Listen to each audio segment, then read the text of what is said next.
We're in the context of the Sermon on the Mountain, and Jesus narrates and lays out a new law, the law of the Spirit. He brings the understanding and the teachings of the Judaism, the Mosaic law, to a new level. He gives fulfillment to the law. He grants the proper interpretation and the right understanding.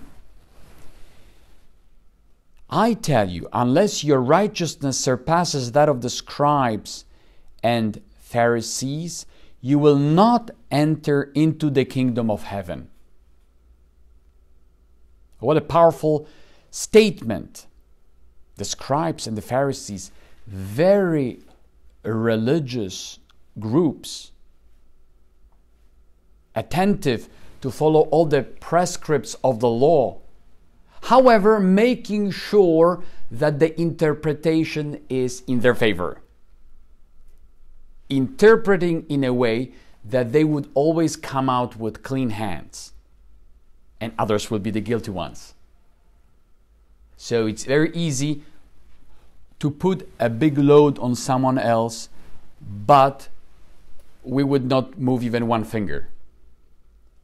And Jesus Christ, seeing this attitude, external righteousness, legalistic righteousness, he says, if your righteousness does not surpass that of the scribes and Pharisees, you will not enter into the kingdom of heaven.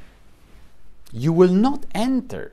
So the gates of heaven are closed, shut down for you.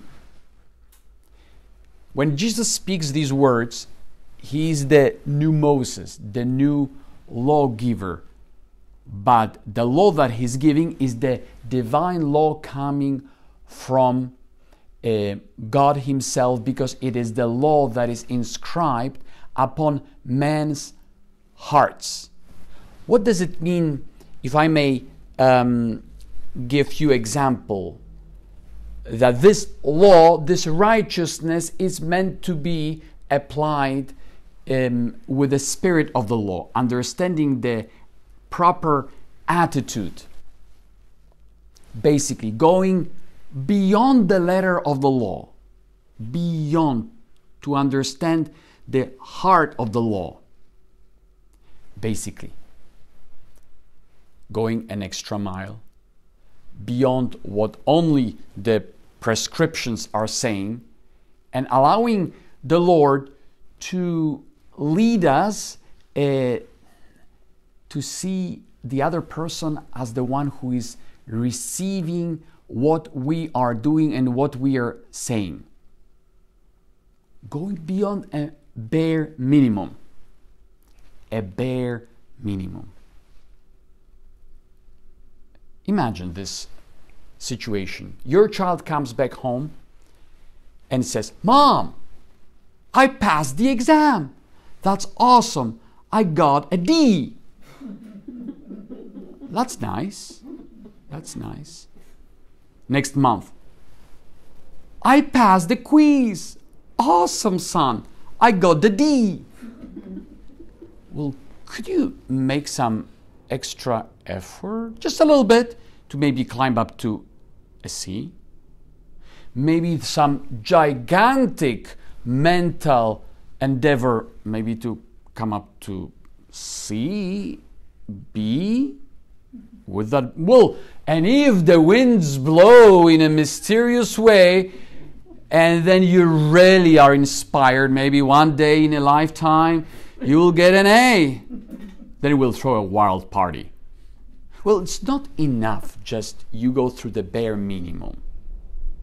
You need to a little bit move forward beyond that, beyond just a mere passing.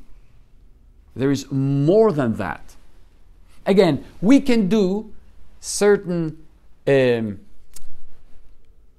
works, services, just to go through the motions because of the routine, because we are obliged to do them. I remember talking to a family, and they would tell me, well, our son, he considers to be an infringement on his liberty when we tell him to clean up his room, to mow the lawn, and God forbid, to get the garbage to the dumpster. He will do it, rolling his eyes, but he will make us pay for that at least couple of days. Long face, with an attitude, with a very arrogant way of being. He does certain things because he has to as a teenager, but later on he will have an attitude that no one will bear. So what? We do certain things, yet the atmosphere in the house gets heavy, difficult to bear, to cope with. I'm speaking in these terms, showing that the righteousness, even though being performed, if the spirit is missing, if the proper disposition is lacking, it is pointless in a way. How important it is to have the right spirit, that we are guided by the spirit of love. So it's not only about not hurting someone, but how to promote the other person, how to love. When the Lord speaks about a murder right here, it is a major thing, but we are not speaking not getting to a point of murdering someone, but actually to remove the steps that can guide to it. And it could be an argument, an anger, a lack of proper understanding, a frustration. It's an escalation of the negativity. But if we go the other way, when we say not only there will be no escalation of anger, but there will be forgiveness, a dialogue, a conversation. I remember reading a story about one man working in the mines, a miner. That's not a happy environment to work in for hours under the earth. Right there in the dirt, in the dump air, very difficult conditions. By force, people are edgy, easily snapping at each other, violence erupting, angry words. That coworker had a unique gift of mending their relationships. So if there was an argument in between a supervisor and an employee, and he saw that the anger was increasing, that could actually end up in a fight, first he would go to an employee saying, hey, you know what? The supervisor, let's say Mike, he's really sorry about that. This conversation both of you had this morning. But he doesn't know how to say it. He doesn't feel well, or he would like to mend the relationship. Then later on, maybe during the lunch break, he would talk to the supervisor saying, listen, this employee, let's say John, he's sorry about what he had told you that morning during your argument, but he doesn't know how to approach you. Talking positive words to both of them would start creating a different attitude.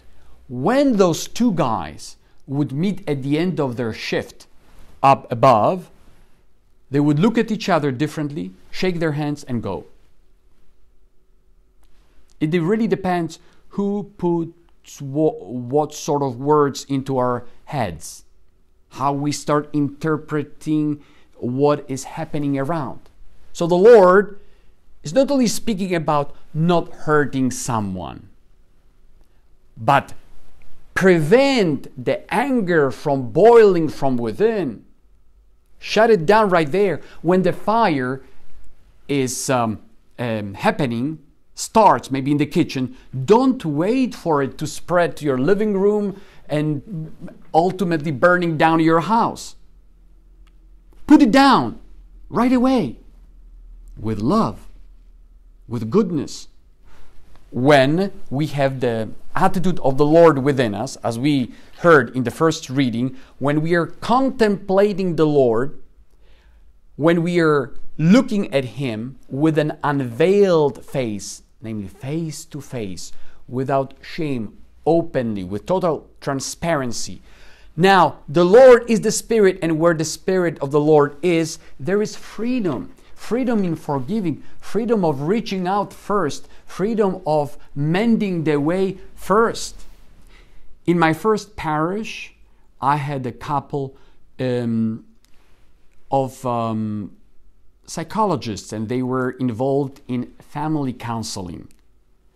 In one of the conversations that we had, they told me, we have lots of couples with different amount of years behind their belt living together. What is curious, when they come for a counseling, both of them are right. Logically speaking, both of them are perfectly right, but no one wants to humble himself or herself, to budge, to lower one's own self. They can explain, and there are all the reasons, and they are in a certain sense correct. But what good fruit comes out of them being correct if they cannot reconcile, if they cannot speak, if they are aggressive and violent, even though they have all the right arguments and the reasons for being angry?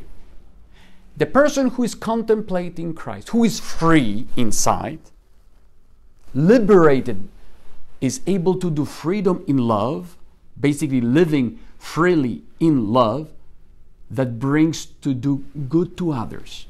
So, looking for the reconciliation first. Before even something happens, you are on the way to mend the relationship.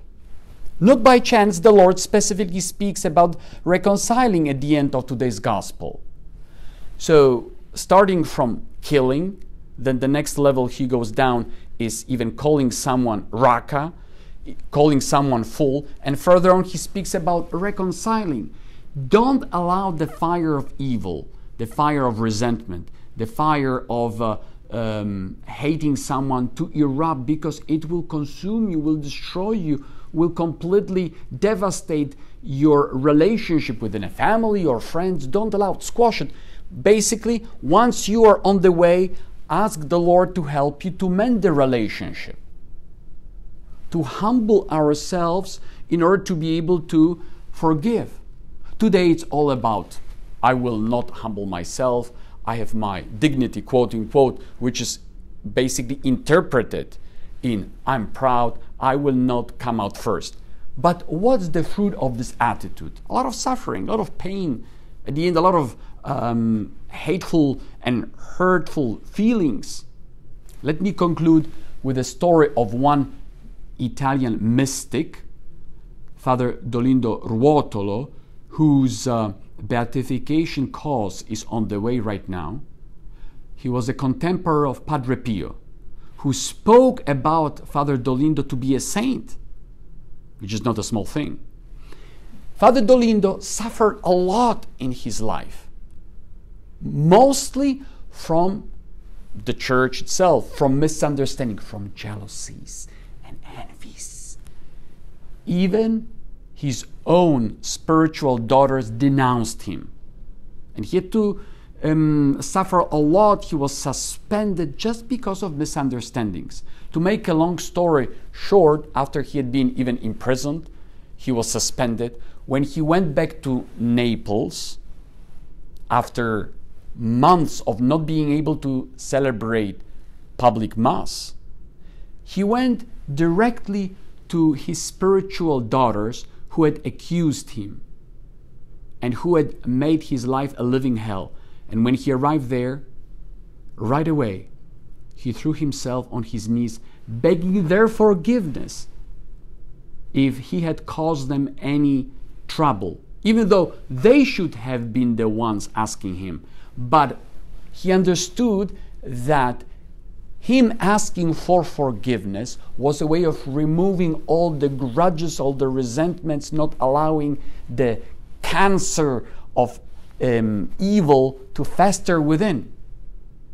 And that is called holiness. That is called the Spirit of Christ in action.